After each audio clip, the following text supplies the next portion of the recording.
મિત્રો હવે સ્વાધ્યાય 8.2 નો પ્રશ્ન 3 જોઈએ.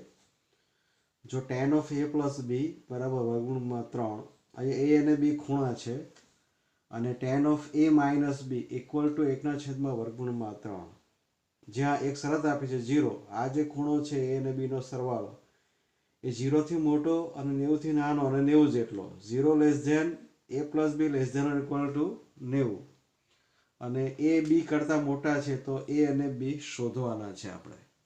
તો આપણે એનો જવાબ જોઈ લઈએ. તો જે આપણને માહિતી આપી છે tan ઓફ એ અને બી ખૂણો છે a વત્તા બી બરાબર વર્ગમૂળમાં 3. હવે જે ખૂણા આપણે શોધવાના છે એ બેનો સરવાળો જે થાય એના માટે tanનું મૂલ્ય વર્ગમૂળમાં 3 છે. તો તમને જે કોષ્ટક શીખવેલું મેં તમને એમ પણ કહ્યું હતું એ કરપ પાના પર દોરી દેવાનું. એમાં તમારે જોવાનું પરીક્ષામાં કે કયા ખૂણા માટે tanનું મૂલ્ય વર્ગમૂળમાં 3 છે.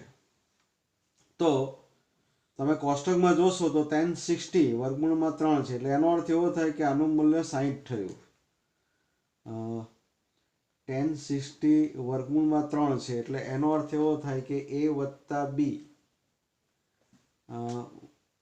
60 થશે. આ આપણને એક પરિણામ મળ્યું. એ જ પ્રમાણે બીજું જે આપ્યું છે કે tan ઓફ a માઇનસ બી બરાબર 1/3 વર્ગમૂળમાં 3.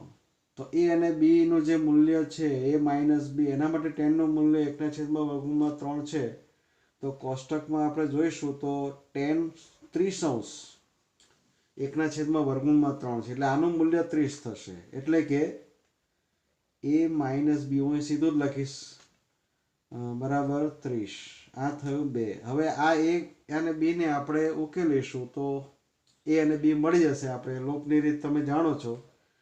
તો a વત્તા b બરાબર 60, a માઇનસ b બરાબર 30.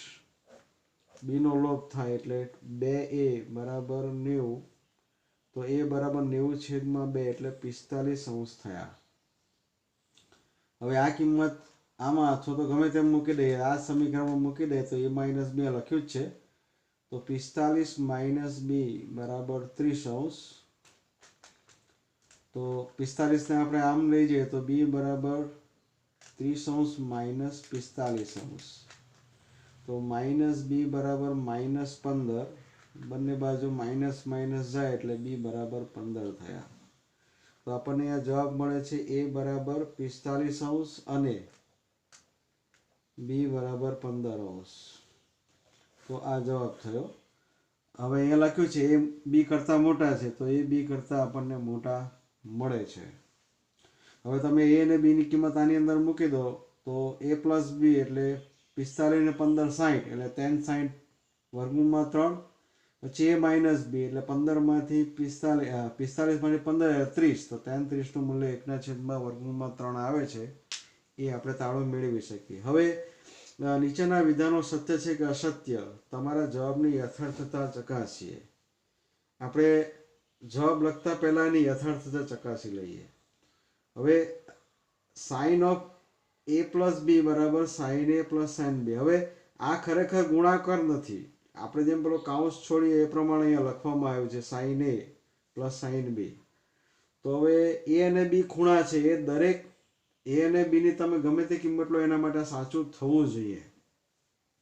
દાખલા તરીકે a બરાબર 0 અને b બરાબર 0 લઈ લો તો a વત્તા b તો સાઇન 0, તો સાઇન 0 નું મૂલ્ય 0 થશે ડાબી બાજુ બરાબર. અહીંયા પણ હું 0 લઉં a અને b તો એ 0 થશે. તો એના માટે સાચું પડે. બીજી કોઈ કિંમત આપણે લઈ લઈએ. ધારો કે તો એના માટે સાચું થવું જોઈએ. a બરાબર આપણે માની લો કે 60 અને b બરાબર 30 લઈએ. તો આ જે છે સાઇન ઓફ a પ્લસ બી આપણે ધારો કે ડાબી બાજુ કહીએ તો 60 અને 30 90. તો હું સીધી કઈ કિંમત મૂકી દઉં સાઇન 90 એ આપણને 1 મળે છે. હવે એ જ કિંમત જમણી બાજુ આપણે મૂકીએ તો સાઇન a વત્તા સાઇન બી તો એની કિંમત છે સાઇન 60 વત્તા સાઇન 30. હવે આપણે આનું સાદુરૂપ આપીએ તો એક જવાબ આવવો જોઈએ. તો સાઇન 60 છે વર્ગમૂળમાં 3/2 અને sin 30 છે 1/2. તેનું સાદુરૂપ આવશે વર્ગમૂળમાં 3 વત્તા 1/2. તો અહીંયા આપણે જોઈ શકીએ છીએ કે sin of a plus b which is not equal to sin a plus sin b. તો આ દરેક ખૂણા માટે આ a અને b કોઈ પણ કિંમત લઈએ તો એના માટે સાચું થવું જોઈએ, સાચું થતું નથી, એટલે કે આ વિધાન અસત્ય છે. હવે એ જ પ્રમાણે બીજો પ્રશ્ન આપણે જોઈ લઈએ. તો જેમ જેમ થીટાનું મૂલ્ય વધે છે તેમ તેમ સાઇન થીટાનું મૂલ્ય પણ વધે છે એવું લખ્યું છે. હવે જો તમારા હાથમાં કોષ્ટક હોય તો કોષ્ટકમાં આપણે લખેલું હતું પહેલા જે વિશિષ્ટ ખૂણા 0°, 30°, 45°, 60° અને 90°. તમે એમાં જોશો કે જેમ જેમ થીટાનું મૂલ્ય વધે, થીટાનું મૂલ્ય હું સમજાવતો જાઉં છું સાથે, કોષ્ટકમાં તમે જોશો તો સાઈન 0 છે, પછી 30 છે, 45 છે, 60 ને 90 છે. તો તેમ તેમ સાઈનનું મૂલ્ય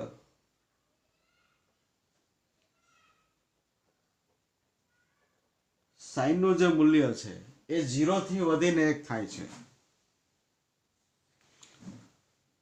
0 થી વધીને 1 થાય છે. એટલે એનો અર્થ એવો થાય કે આ વિધાન સત્ય છે.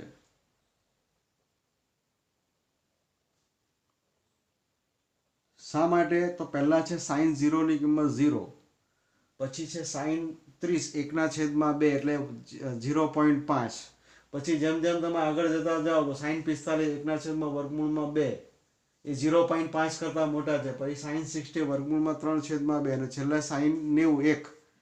તો જેમ જેમ ખૂણો વધે, ખૂણાનું મૂલ્ય, તેમ તેમ સાઈનનું મૂલ્ય પણ વધે છે. આ વિધાન એ સત્ય છે. એવું જ બીજું વિધાન છે. તો જેમ જેમ થીટાનું મૂલ્ય વધે તેમ તેમ cos થીટાનું મૂલ્ય વધે છે. તો હવે એમાં તમે કોષ્ટકમાં જોશો કે જેમ જેમ થીટાનું મૂલ્ય વધે છે તો કોષ્ટકમાં 0, 30, 45, 60 અને 90, તો તેમ તેમ કોસનું મૂલ્ય, કોસ થીટાનું મૂલ્ય, તો કોસ થીટાનું મૂલ્ય તો પહેલા cos 0 1 છે, ત્યાર પછી cos 30 વર્ગમૂળમાં 3/2 છે, પછી cos 45 1/2 છે, પછી cos 60 1/2 છે અને cos 90 0 છે. એટલે 1 થી ઘટીને 0 થાય છે. તો 1 થી ઘટીને કોષ્ટકમાં જોતા 0 થાય છે. એટલે થીટાનું મૂલ્ય વધે છે તેમ કોસનું મૂલ્ય ઘટે છે. તો આ વિધાન અસત્ય છે. એનો અર્થ એવો થાય આ વિધાન સાચું નથી. આપણા હેતુલક્ષી પ્રશ્નો પરીક્ષામાં પૂછાય એના માટે આ અગત્યની બાબત છે, એ જોઈ લેવાનું. હવે થીટાના દરેક મૂલ્ય માટે sin થીટા અને cos થીટા સરખા થાય આ વિધાન કેવું? તો તમે કોષ્ટકમાં જોશો તો થીટાનું જે 45 મૂલ્ય છે, માની લો કે થીટા બરાબર 45° લો, તો sin 45 1/2 છે, cos 45 જે છે એ 1/2 છે. તો આના માટે 45° માટે આ સાચું છે. કયું? તો sin થીટા બરાબર cos થીટા એ સત્ય છે. પરંતુ 45 સિવાયના ખૂણા માટે, માન લો કે થીટા બરાબર હું 30 લઈ લઉં, તો sin 30 1/2 અને cos 30 વર્ગમૂળમાં 3/2.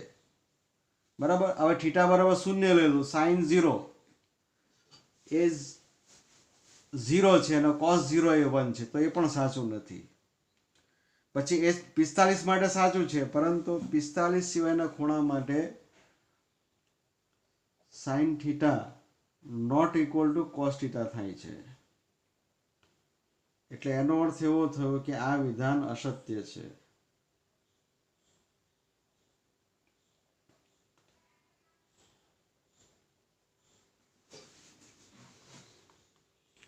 હવે છેલ્લો છે a બરાબર 0 માટે cot a અવ્યાખ્યાયિત છે. જોઈ લઈએ તો cot a, તો cot a બરાબર, તો a ની કિંમત આપણે 0 લઈ લઈએ. હવે સૂત્ર પ્રમાણે cos 0 છેદમાં sin 0, cos 0 ની કિંમત 1 છે, sin 0 ની કિંમત 0 છે. હવે આપણે જાણીએ છીએ કે છેદમાં 0 હોય એ અવ્યાખ્યાયિત છે અથવા તો 0 નો વ્યસ્ત અસ્તિત્વ ધરાવતો નથી, એટલે કે cot a અવ્યાખ્યાયિત છે. એટલે એનો અર્થ એવો થયો કે આ વિધાન સત્ય છે. મિત્રો, આ જે પ્રશ્નો છે એ તમને હેતુલક્ષી પ્રશ્નોમાં કામ લાગશે. તમારે વિગતમાં આનો અભ્યાસ કરવાનો રહેશે.